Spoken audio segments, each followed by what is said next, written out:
There's an alliance, but that doesn't mean that they work in tandem. The whole problem is that they don't work in tandem when they could, without one compromising himself or the other compromising himself. There's a lot of mutual suspicion, a lot of cynicism. I don't think either is necessary.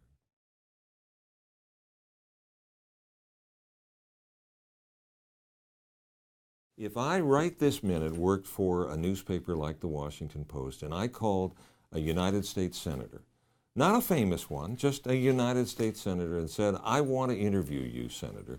When I started in journalism, that would have been a breeze. He would have said fine, he would have called me in, he would have taken off his coat, he would have pulled his tie down, and he would have talked to me. Now, you have to submit questions in advance. There's a public relations person sitting right next to the senator with a tape recorder going at every word. And there is no commitment to telling you the truth.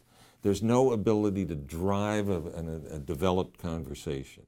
It's simply short question, short answer, and I think both sides suffer.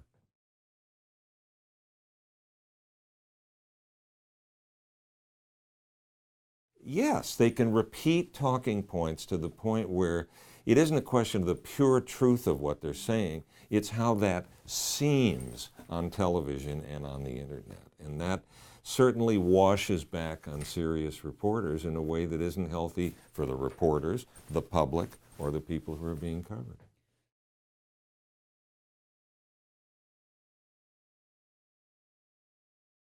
He believes he doesn't need it. He believes that dealing with the establishment press the way every one of the 43 presidents before him has done it is a relic of the past. He believes that he can go directly over the heads of everybody, and he does it all the time.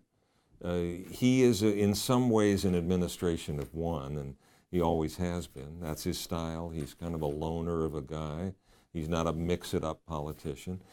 But he's also not a great interview, I think, and the journalism community is very aware of that he's very guarded, very measured, very cautious. Even if all of these restrictions were removed all of a sudden, I'm not sure you could drill into Barack Obama very far. He won't let you.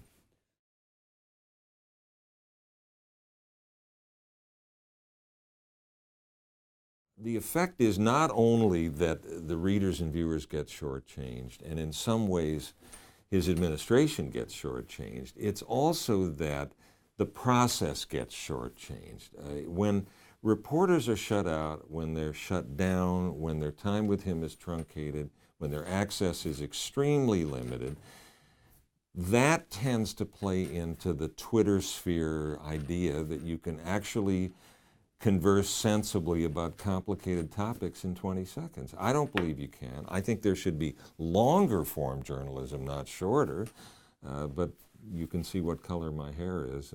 I am not arguing a popular position here.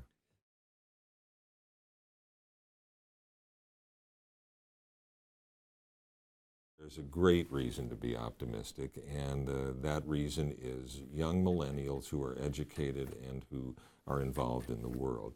I don't believe that these people are going to settle for the 20-second feeding that journalism seems to think it wants to give them. They're not going to settle for it. So if you accept the idea that journalism is a transaction, which it is, a lot of people don't understand that.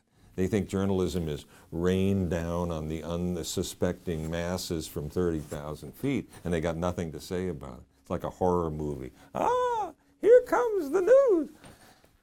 When millennials insist on accurate, fair, and honest reporting, they will get it, because the business structure that will need will follow that. It won't precede it. But I think there's every reason to be optimistic, because sooner or later these young people are going to understand that this isn't good enough.